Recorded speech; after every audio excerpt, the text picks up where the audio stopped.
पहले मैं आप लोगों को बताऊं कि जे उसो और गुंथर के मैच में क्या हुआ, आइए जानते हैं कि रॉ में और क्या क्या हुआ है। तो भाई साहब, रॉ की शुरुआत में ही धमाल हो गया। रॉ की शुरुआत में आए जॉन सीना, जो कि काफी नाराज थे मनी इन द बैंक के बाद। जॉन सीना ने अपना गुस्सा WWE फैंस पे निकालना शुरू कर दिया। जॉन सीना ने उनसे कहा कि तुम लोग जिसके लिए चिल्लाते रहते हो, किसके लिए चिल्लाते हो? आर्थरूथ के लिए ना? तो तुम लोग अपनी एनर्जी बर्बाद कर रहे हो। आर्थरूथ मेरा कुछ नहीं बिगाड़ सकता है। कौन आर्थरूथ? आर्थरूथ के करियर की सबसे बड़ी कामयाबी ये है कि वो मेरी नकल करता है और कुछ नहीं है आर्थरूथ। तो इसलिए अपनी एनर्जी को वेस्ट मत करो। मेरे पास ज्यादा वक्त नहीं है। मेरे पास सिर्फ 19 डेट्स और बाकी, यानी कि मैं सिर्फ 19 बार WWE में और नजर आऊंगा। तो मेरे सामने किसी कंपटीशन को लाओ, आर्थरूथ को नहीं। अभी तक तुमने मेरे सामने किसको लाया? कोडियोस, आर्थरूथ, रैंडी ऑर्टन, सब के सब बेकार। किसी अच्छे को लाओ मेरे सामने, तब ना बात बने। तो यूज करो अपनी आवाज को और मुझे कंपटीशन दो। इससे पहले जॉन सीना कुछ और बोल पाते, जॉन सीना के नेक्स्ट चैलेंजर वहाँ पर आ जाते हैं, जो कि और कोई नहीं है बल्कि है CM पंक। CM पंक वहाँ पर आ जाते हैं। CM पंक को देख के WWE फैंस काफी खुश है और जॉन सीना काफी शॉक्ड। CM पंक जॉन सीना को कहते हैं कि तुम कंफर्टेबल हो ना, क्योंकि मेरे दिल में ऐसी बहुत सारी बातें जो मैं तुमसे करना चाहता हूँ। तो इसलिए मैं चाहता हूँ कि तुम शांति से वो सारी बातें सुनो। तुमने क्या कहा कि तुम रेसलिंग को बर्बाद कर दोगे, वो रेसलिंग को जिसने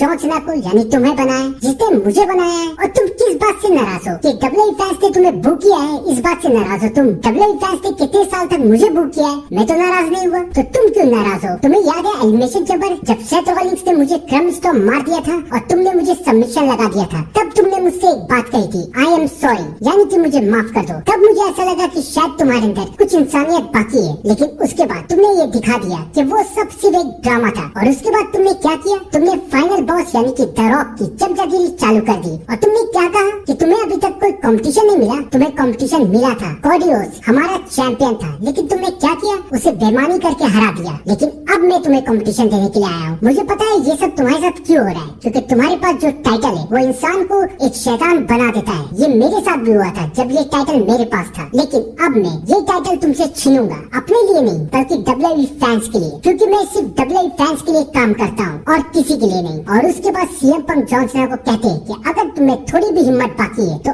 अभी क्या भाई मुझे बताओ कि मुझे एक टाइटल शॉट कब मिलेगा। मैं तो कहता हूँ कि आज रात रॉ में ही हो जाए, CM पंक वर्सेस जॉन सीना। CM पंक के चैलेंज के जवाब में जॉन सीना कहते हैं तुम्हें रॉ में मैच चाहिए? नहीं मिलेगा। अगर तुम्हें ये टाइटल का मैच चाहिए तो तुम्हें सऊदी अरेबिया में मेरे साथ चलना पड़ेगा, यानी कि नाइट ऑफ चैंपियंस में। अगर नाइट ऑफ चैंपियंस में तुम्हें मैच चाहिए तो चलो, नाइट ऑफ चैंपियंस में जॉन सीना वर्सेस CM पंक का मैच होगा। दोनों एग्री कर जाते हैं, लेकिन दोनों के दोनों एक बात भूल चुके थे कि Seth Rollins mister money in the bank बन चुके हैं। सेथ रॉलिंस से वहाँ आके उन दोनों को ये बात याद दिला दी। ये तो कंफर्म हो चुका है कि सेथ रॉलिंस रॉ में money in the bank cash in करने की कोशिश करेंगे। उसके बाद हुआ किंग टूर्नामेंट के लिए क्वालिफाई मैच और इसमें क्वालिफाई कर गए AJ स्टाइल और क्वीन टूर्नामेंट के लिए क्वालिफाई कर गई रॉक्सैन। अब आइए जानते हैं कि जे उसो और गुंथर के मैच में क्या क्या हो सकता है। मनी इन द बैंक के बाद ये मैच करवाने का सिर्फ सीधा सा मतलब है, और वो मतलब ये है कि इस मैच में हाइप रहे कि इस मैच में सेथ रॉलिंस अपना money in the bank cash in करेंगे या फिर नहीं। और अगर हम लोग बात करें गुंथर की, तो गुंथर की इस मैच में जीतने के 90% चांस है कि गुंथर इस मैच में जीत सकते हैं। गुंथर इस मैच में नहीं जीतेंगे, लेकिन उसके बाद सेथ रॉलिंस भी